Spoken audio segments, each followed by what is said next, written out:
Let me fill you in on some AI lore that would have impacted trillions of dollars and probably altered the trajectory of the AI industry as a whole, and thus the world as a whole. So nearly 2 years ago to this day almost, November 17th, 2023, Sam Altman, the co-founder and CEO of OpenAI, was fired.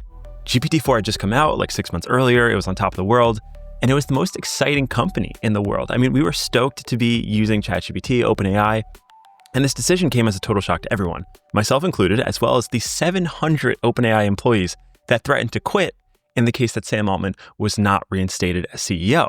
Behind this decision was one key player, the chief scientist and co-founder of OpenAI. His name is Ilya Sutskever, known to be amongst the best researchers in the world, who caught everyone by surprise in this crusade against Sam. No one really knew why the person who helped to build this amazing company was now behind trying to tear it down, or at least tear down the leader of this company. So the internet went wild with speculation of what caused him to seemingly go rogue around such a high-stakes decision. And we've spent the last 2 years asking ourselves the single question: what did Ilya see that made him make this decision? Well, I'm excited to say that just last week, we finally have our answer. And all of this comes after yet another week of Sam Altman signing a bunch of multi-billion-dollar deals, bringing his total projected spend over the next 5 years to $1.4 trillion. That's a lot of money for a company that's currently running at a loss, Josh. So Ijaz, maybe you can give everyone a little more backstory about what we're about to step into with this deposition that came out last week. Sure. I've got to take us back a decade to 2015 when OpenAI was founded, and Ilya Sutskever was one of the co-founders of OpenAI alongside Sam Altman and others like Greg Brockman, who is the current president. And Ilya's background is very, very impressive. It's incredibly technical. He is an AI researcher and was at the time the chief scientist at OpenAI. He was the brains behind GPT-4 and the foundations of GPT that we use and see today. So pretty much the brain and brawn behind OpenAI. But back in 2023, in November 2023, Josh, where he was caught at the center of Silicon Valley's biggest controversy, Sam Altman getting fired by Ilya himself. He managed to convince all of OpenAI's board members, and this was something he was planning for a year. And some of the rumors that leaked at that time, Josh, was pretty damning. Reports of consistently lying to not only OpenAI's board members, but his chief colleagues and the rest of the team, and pitting these colleagues against each other to fight against one another so that Sam could end up getting what he wanted. But this whole saga lasted over a period of, I think, 2 or 3 days, a weekend actually, where he managed to convince the board that he was actually good enough, and Sam got reinstated, and Ilya started apologizing, saying, I shouldn't have done that. This was my fault, and I rushed the gun. I shot the gun way too early. But we never really got any answers from this, Josh, and that's kind of been like the key concern over the last 2 years. We don't really know what happened there. It was all kind of brushed under the rug. And so this 52-page deposition, which was just released this week, which was a byproduct of Elon suing OpenAI, and so he brought Ilya in as a witness, has been the most revealing thing ever around Sam's character and what his true intentions are for OpenAI. The funny thing around this AI Game of Thrones saga is just the plot lines, the narratives, the characters. This is better than any TV show because it's real, it's high stakes, there's so much drama. And thanks to our buddy Elon, we have even more drama last week. So one of the questions, like you said, for the last 2 years that everyone's been asking is what did Ilya see? What caused this crazy backlash? Because I vividly remember where I was when I found out about this and totally shocked because it was seemingly so out of character for everyone. But now we have the context. So I want to get into this context, Ijaz. Let's walk through this deposition that we just got last week, all about what Ilya saw. Let's do it. So right now I have pulled up on my screen a tweet which summarizes kind of like the key takeaways from this deposition, Josh. I'm going to read them out quickly and then let's dig into each of them. Number one, Ilya plotted over a year with Mira Murati, who was the current CTO at that time, to remove Sam. Planning for over a year to remove your CEO without him knowing is an insane level of scheming that you don't normally see. Number two, Dario wanted Greg fired and himself in charge of all research. If you're wondering who the hell Dario is, it's none other than Dario Amodei, currently founder and CEO of Anthropic. And you're probably wondering what the hell he was doing there. We'll get into that. Thirdly, Mira told Ilya that Sam pitted her against other colleagues so that he would get what he wants. So you can see some strategic political movements from Sam there. And so Ilya wrote this 52-page memo. The thing that shocked me the most is how long he was planning this for, Josh. To me, at the time when Sam was fired, it appeared that this was kind of like a in the heat of the moment thing, demonstrated by the fact that he kind of went back on his words when Sam got rehired. He said, I made a mistake, I rushed into this decision making, and I shouldn't have done what I had done. And if we pull up some of these screenshots of like him thinking about this, this is a direct verbatim. So for how long had you been planning to remove Sam? And Ilya responds, for some time. I mean, planning is probably the wrong word because it doesn't seem feasible. And when he's pushed more, he goes, yeah, I was probably planning this for about a year. What this tells me is he had been experiencing some of these rumors that Sam was lying, that he was acting maliciously for a while now. But I think, Josh, the second kind of hammer to fall that shocked me was how he got informed about this. None other than Mira Murati telling him all about this. And Mira, I guess for context, for people who don't know, she was another co-founder of OpenAI. She was very deeply involved in the company. She was one of 4 people. When you think of OpenAI, the founding team, it was Sam Altman, Greg Brockman, Ilya, and Mira. And Mira is this 4th person. Mira was a very important person in the company. And it seems that she had probably the most pivotal role in this whole thing because she was the one, I suspect, was feeding information to Ilya. Yep, that's right. So the way it goes is Mira, being the CTO, worked very closely with Sam building their key product, GPT. And so spending the most time with Sam, you kind of get exposed to all of Sam's tendencies and behavioral traits. And what she experienced, or she claimed to experience, was Sam consistently lying to her and pitting her against other colleagues so that she would fight with them and Sam could get what he wanted. One of those employees she fought with was Daniela Amode. If that surname sounds familiar, it's because she is the sister of Dario Amode. Both siblings happen to work at OpenAI. I think Dario left a little earlier to start Anthropic, but Daniela stayed, and Sam pitted them against each other. And so what she did was she screenshotted a bunch of texts and comms that she had with Sam where he was supposedly lying to her, and she sent them to Ilya over the course of the year. So Ilya, being a co-founder and chief scientist, was kind of like reading these messages, and I think he got convinced by Mira Murati that Sam's character, morals, and ethics wasn't in line with the OpenAI vision. Yeah, so it appears like there's this huge disconnect that happens, which is the big takeaway for me is Mira's kind of working directly with Sam. She's sending Ilya a lot of screenshots saying like, hey, Sam is kind of a jerk. He's like acting up. He doesn't really have alignment in mind when it comes to building these products. He's mostly building for profit. A lot of these things were kind of the stories we're hearing today, but Mira was sending directly to Ilya. Now, Ilya took with this information what he thought was appropriate, and he formed this little thesis and he shared it with the board and said, hey, I don't think Sam Altman is fit to be CEO. What happened next is the part that really shocked him and surprised everyone. And reading the deposition, it happened surprisingly quickly. He shared this with the board. I don't think he expected the board to take this extreme action. In fact, Ilya said that he didn't expect it was even a possibility to get Sam fired. They immediately fired Sam, which Ilya suspected would not come with much backlash, but to surprise again, almost a majority of the employee base was furious. And they said, we're not even going to continue working here unless Sam is reinstated. So not only did he get what he wanted, but it backfired in the worst possible way because one, he was using a lot of information that was assumed because it was not direct from the source. It was Mira kind of sending this to him. And the other is just this gross misinterpretation of how the public would receive this. I know I felt kind of gross about it. I was like, what do you mean Sam is gone? I'm sure the OpenAI employees, they have this very strong affinity for Sam. And that was definitely a miscalculation on Ilya's part in moving this forward. And it's one of those cases where like, you really got to be careful with what you wish for. And I think correct me if I'm wrong, but this led to Ilya being kind of unhappy with his decision and like deeply regretting his decision that he made. Yeah, I mean, he ended up regretting it outright. So just to give some context here, Sam was fired before the stock market closed on Friday, which is just a wild thing because OpenAI has a lot of prominent investors, so their stock price could go up, down, and round and around.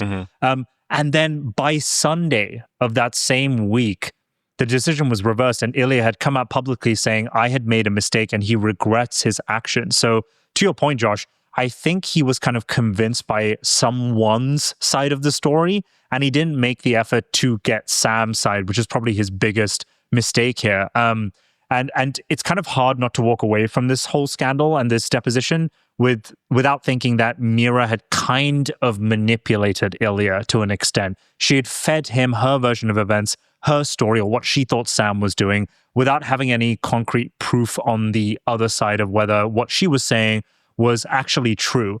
All of this being said, Josh, I want to kind of zoom out and look at Sam's character very briefly. One, how it's conceived and thought of in the public, and then maybe the other that is conceived through this deposition behind closed doors. Both sides seem to think that he's a pretty conniving person, that he lies a lot, and that he's pretty political. Now, there's two instant reactions that I would have from this. Number one is, ooh, wow, such an evil guy. He shouldn't be in charge of this company, particularly a company that's responsible for building one of the most important technologies, which can influence people's job roles, whether they get paid, et cetera, et cetera. But the other side of me is thinking, I feel like some of these traits are, not too shocking when it comes to entrepreneurship at the upper echelons of companies and tech. I don't think we've seen like many such different cases across other than major CEOs that kind of pioneered tech sectors back in the day. So I'm wondering how much of this is actually just sensationalization versus, Sam being an evil person. Yeah, I guess time will tell. Just to wrap up this part of the story, Mira now owns her own company called Thinking Machines. She just left, spun out her own company, is working in a silo. Now, Ilya also did the same. He spun out his own company called Safe Superintelligence, and they are very well funded. In fact, Ilya received offers for many billions of dollars to come work for other companies. He turned them down. So they are now both no longer really associated with OpenAI in terms of their day-to-day workflows. They're doing their own thing. But moving forward, Ijaz, to your point, we can now skip to 2025 where we sit today and continue to evaluate Sam's sentiment, perhaps not in the private, but at least in the public with this clip that went kind of viral this week on X. Yeah. So some context here. What we just described happened in 2023, and we're getting the answers from that from 2023. But in 2025, has Sam's character changed? Has it been validated for him being a liar, or is he, this renowned entrepreneur of our time? This clip is from another podcast where he was asked by the host, listen, OpenAI is currently running at a loss. You're spending multiple billions of dollars.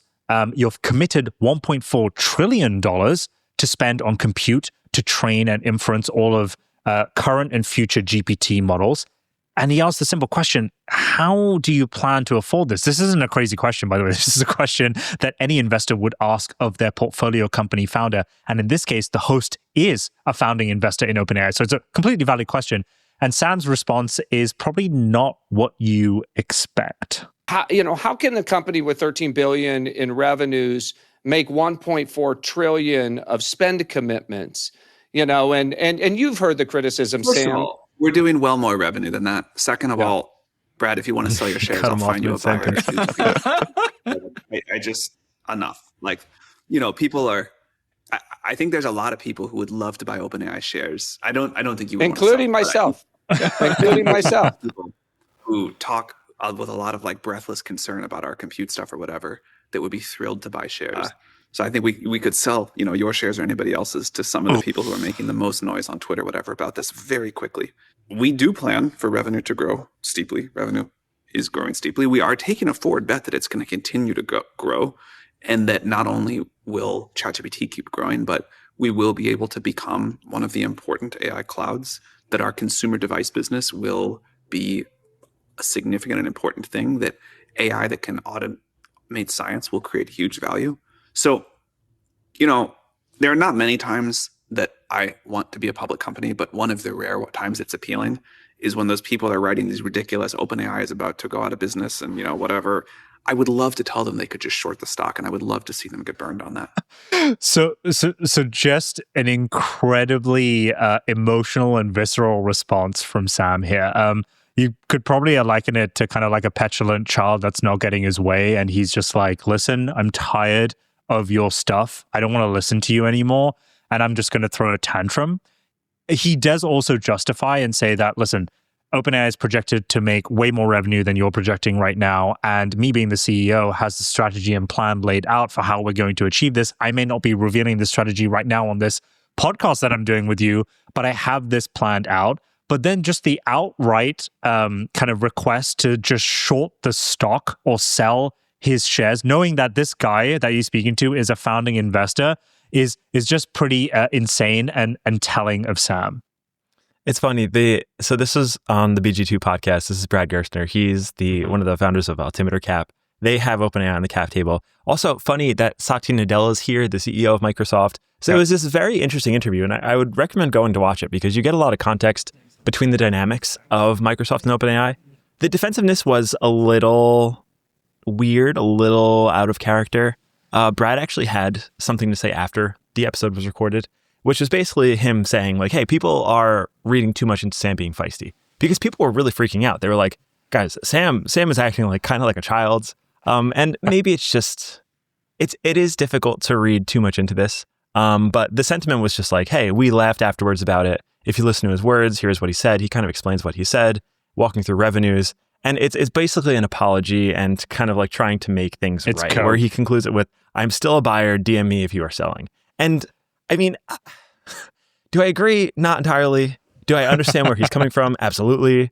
I myself would love more OpenAI shares. I think it's a phenomenal company. Brad is certainly trying to defend his position while also get a little bit more. So I would say my advice to people listening, go listen to the interview yourself, make your own decisions make your own judgments based on what you see in the episode, because there's a lot of different ways to take it. I am kind of the mind that it did come off a bit insecure, but I'm not sure if it was just getting him at the wrong moment. Another interesting thing is Sam just dropped off the interview suddenly about 30 minutes after this happened. So there was a bunch of small coincidences. I'm not sure if I want to read too much into this, but it's a funny thing. It's a funny topic to talk about. Aegis, what was your take after watching that? I mean, I'm down to give off my opinion, which is I think Sam was rattled, and rightly so, right? He's probably like the only entrepreneur in our time, in the existence of humanity, who has spent and invested so much without any explicit ROI on a product, right? We're talking trillions of dollars now. It's not multiple hundreds of billions of dollars. So his response told me that he was rattled and annoyed, and the fact that he dropped off 30 minutes after very abruptly when he committed to the hour and a half or however long this podcast was again very telling. I think Brad's response is him kissing the ring, if I'm being honest. I think Brad wants access to more OpenAI equity stock and future deals and partnerships that they sign. Sam, remember, aside from being the OpenAI CEO, gets access to all the coolest investments, right? And so if you can be a friend with Sam and get access to all these deals, this isn't something you're going to forego for a little bit of a sassy comment that you receive from him on your show. But I want to get into the crux of what Brad was addressing here, Josh, which is just the unfathomable amount of deals and spend that OpenAI is committed to over the next 5 to 10 years. I've got a list up on the screen here. This post is outrageous. This is insane. Like, they've signed this year alone. Actually, not even this year alone. Like, in the last couple of months, $500 billion Stargate deal, that's for OpenAI's data centers, $100 billion NVIDIA deal, $100 billion AMD deal, a $38 billion Amazon deal, which they signed this week, by the way. All of this just to buy and build compute that doesn't even exist. OpenAI is currently projected to make tens of billions of dollars this year. How they will manage to pay for these hundreds of billions of dollars, which isn't even on the cap table or on the revenue table right now, is unknowns to me. And so I think the question that Brad asked is extremely valid and not too crazy to figure out, right? There was this guy that did some projected estimates, right? And I just want to paint a picture into the listener's head right now of how crazy this amount of spend is. He kind of lays out the math of what OpenAI will need to achieve year upon year to be able to pay for all of this. But what was most poignant was his summary at the end of this tweet here, where he goes, this implied revenue figures suggest OpenAI would need to grow from $10 billion in 2024 revenue to $577 billion in 2029, roughly the size of Google's revenue in the same year, assuming Google grows from $350 billion 12% annually. That is just unfathomable. Remember, that is Google's entire revenue from all the other different product lines that aren't just AI-based. OpenAI is just an AI company. They just have a chat interface currently and maybe a few other app products, and they have by no means projected the same amount of potential or demonstrated the same amount of potential that Google has as an established multi-decade company. So it just seems like it's a very bubbly type of system that Sam has set up. And therefore, I thought the question was valid, and I thought his response was pretty telling. Yeah, I'm looking into ways that OpenAI can kind of back themselves into that figure of $500 billion, $500 billion in revenue or whatever it was. It's really high. I was looking at Apple's services industry. They're taking in about $108 billion per year. And then I was thinking, well, OpenAI is soon going to unlock the hardware element of things, right? They're working with OpenAI, or Johnny Ive. They're going to have some sort of hardware suite. And then I was like, well, what is Apple selling? And Apple's revenue annually is $209 billion in iPhone sales. Okay. So there's a long way to go to get there. One of the funny stats, we actually included this in our newsletter. If you are not subscribed to the newsletter, we will put it in the description. Please go check it out. We publish once a week, every Saturday. It's kind of like a recap plus a thought piece on everything you need to know about bleeding edge of AI and frontier technology. This was one point that we had, which I just thought was really funny that needed to be added. Because OpenAI is supposed to be, or supposedly going to be going public at around $1 trillion valuation. And there's this really funny reference point that I loved, which was Microsoft went public for an inflation-adjusted $2.3 billion valuation in 1986. Today it's worth $4 trillion. It's one of the most valuable companies in the world. For OpenAI to get those same returns while public, it would need to be worth double the value of all of Earth's assets today, which is estimated at about $900 trillion. That's insane. So we're getting some compression, multiple compression here over the last couple of decades. Like, I suspect that is not going to happen. So if you are looking for the next Microsoft type return, you probably don't have that. Now, sure, it's a testament to how different companies are run now. Companies went public much earlier back in the day. Companies are going public much later today. But it's just a testament to how expensive this really is. This is going to be the second largest IPO ever in the case that they do launch at $1 trillion, second to only Saudi Aramco. So it's a big deal that's coming down the pipe. And the numbers are just getting a little outrageous. I mean, what's the saying that humanity is incredibly bad at estimating exponential growth? So maybe you and I are wrong, Josh, right? Maybe Sam has some miraculous way to kind of understand the exponential growth of his future potential revenues, and therefore he's making the right investments at the time. Time will tell in hindsight, but the looming question that still remains is, okay, what are your plans to make all this money, to pay for all this compute? Because so far, the subscriptions aren't making you the kind of bank that you need to.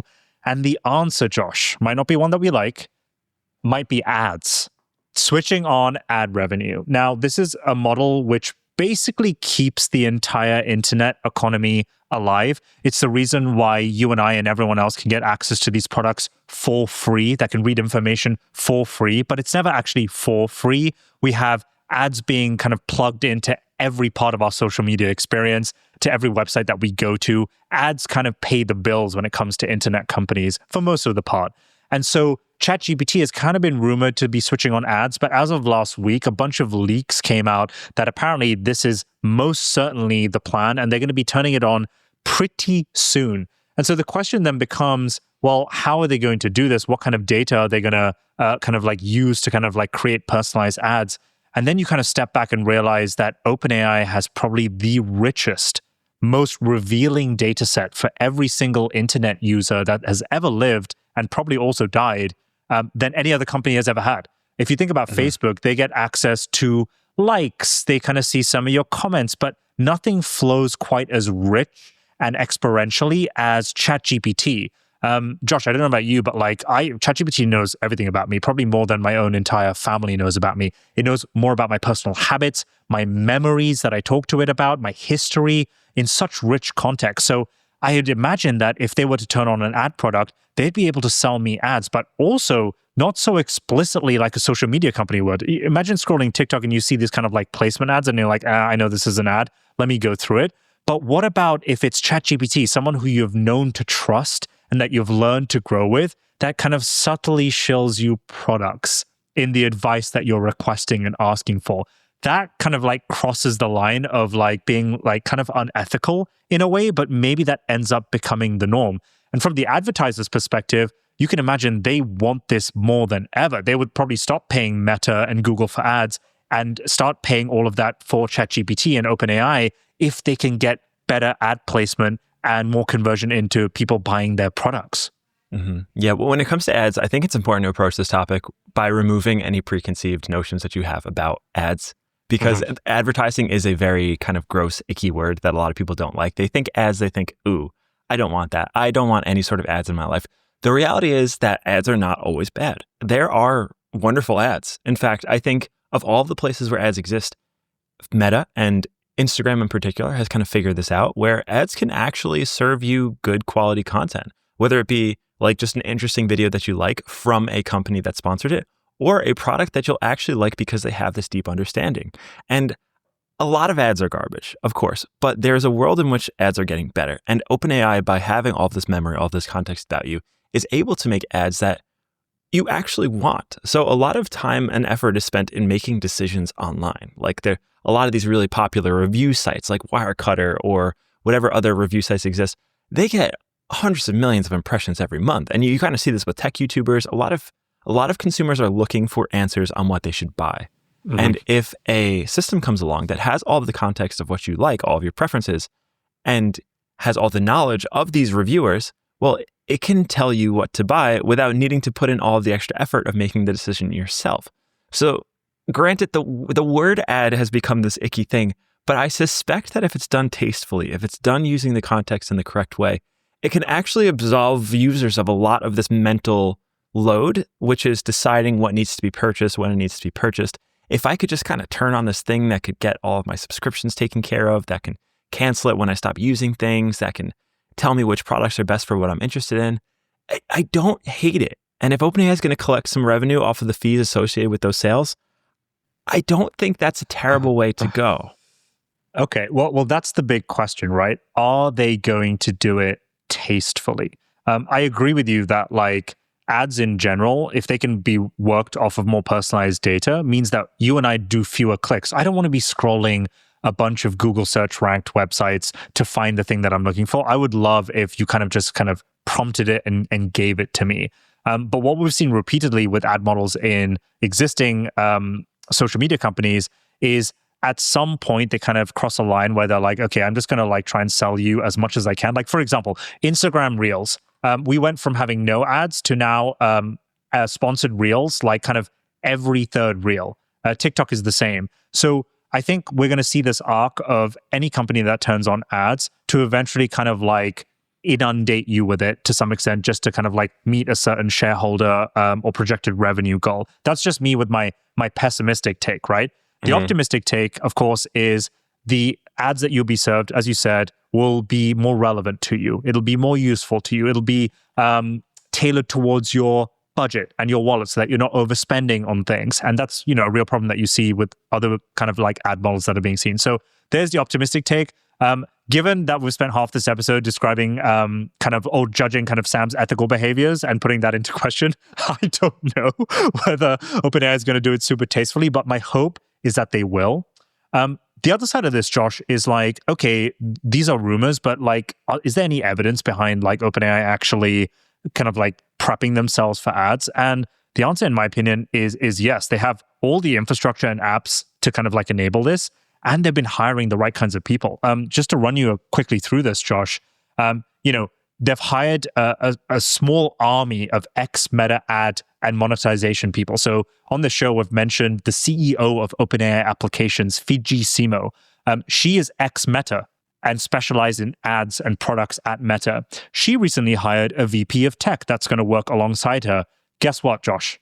He was the VP of tech for ads and monetization at Meta as well. And there's a whole entire list of other Meta employees that I have listed on my screen here, which are all at the exec level. So they're very strategic when it comes to kind of figuring out how to implement this at scale at large companies, which is what OpenAI would qualify under. So it's obvious that there's some kind of a plan coming here around monetization. And then the other thing is they've recently launched a browser, which basically plugs into all your internet browsing and all your prompts and queries and searches that you do. It has access to all your docs if you give it access to it. And you can run an agent which gets access to your Gmail and your Google Docs and whatever that might be. They've launched Sora 2, which kind of like taps into your imagination and what you want to see, what you want to reveal. One of the coolest features on that app is that you can cameo with people, Josh, right? And one cool thing I found with cameoing is you can kind of create the fantasy or what your desired reality is via that Sora app. Now, that information is truly powerful if you want to figure out, what does Josh want in the future? What does Ijaz want to build in the future? If I can help him create reality if I can help create his reality as the fantasy that he's typing in Sora, that would be super cool. And then finally, they released Pulse over the last month, which is kind of like a personalized AI that feeds you and predicts things that you may want to know or learn about that morning of the day that you wake up. So all these types of things hint towards giving you the ideal personalized life that you want. And switching on monetized ads kind of seems like the obvious next step. So, Ijaz, are you buying the IPO at $1 trillion? Yes. Yes. I mean, these products are incredibly addictive. To your point, they can be used as a good tastemaker to help people kind of like evolve in reality and become better people. But they could also be used nefariously. One thing that has been proved consistently, though, is that they make a hell of a lot of money. And whether it comes down to OpenAI reaching that $1 trillion valuation and deserving that $1 trillion valuation, I think it's so obvious. They have the richest data set. They have one of the quickest growing distributions and user bases, 800 million weekly active users, just insane arc over the couple of years that they've existed. It's a no-brainer for me. Are you? Yeah. At $1 trillion, yes. I suspect it doesn't actually launch at $1 trillion. This is going to be the largest IPO in history, but I assume by a fairly large margin. What's going to be fun is you can start to, now that once the company becomes public, you can start to evaluate the disclosure documents when they report earnings. If they make any money, you'll start to get a price to earnings ratio where you could kind of value this, and it'll start to become more of a legitimate company with public shareholder interest. There are these funny things that can happen because sometimes someone can buy enough shares to do like some sort of hostile takeover. It allows the dynamics of this fun this fun Game of Thrones to continue in a way that is much more publicly visible and therefore more entertaining for the rest of the world. So I think I am excited for the IPO, regardless of whether it prices above or below $1 trillion, because excitement is guaranteed either way. This is kind of the update on the OpenAI debacle. This is where we're at currently. It's still, it's a wonderful company. They're growing so fast. At this point, they're probably getting close to 1 billion users, if not there already. 1 billion weekly active users, which is just an outrageous level of growth. The reason why it's important too, and I find we often talk about Sam Altman a lot on the show, and we're often critical of the people in charge, but it's because that they really play a huge role in the future of not just AI, but humanity. It's the most important technology in a very long time, if not in history, that will redefine a lot of things around us that we call life. And the people who are at the top of these companies are responsible for distributing that and pioneering that in a way that hopefully leads to an optimal outcome for the world and people like us. So it's important to be critical of these things. It's important to understand where the people stand, what they're doing, what their motives are. And I think placing a magnifying glass on this stuff is healthy and productive because the stakes are so high in this Game of Thrones. So that has been an update on the OpenAI world. We now know what Ilya saw. We now know kind of where Sam stands. We understand where the company is headed in terms of being a for-profit instead of a non-for-profit open source company. And I think we'll just leave it there, and we'll see what type of new things come into the fold as we go along this journey. Yep. That is a wrap for the episode, folks. Thank you for listening. We hope you enjoyed this episode. We have had our best month yet. The most views, most downloads, and Josh, 5,000 new subscribers on YouTube and across our listening platforms just insane levels of support. You guys are obviously loving the content, and we are loving all the feedback that you guys are giving. Now, if you want to prevent a future where Sam Altman's AGI shuts us down and replaces us with AI avatars of ourselves, please like, subscribe, share your comments, support, 5-star ratings wherever you are, wherever you listen. It's incredibly helpful to us and helps us grow as a platform and gets you the best content that we can ever produce. But that's it for today. We're going to release a slew of different episodes over the next week or the rest of the week. So stay tuned for that. And we will see you on the next one. Awesome. See you guys.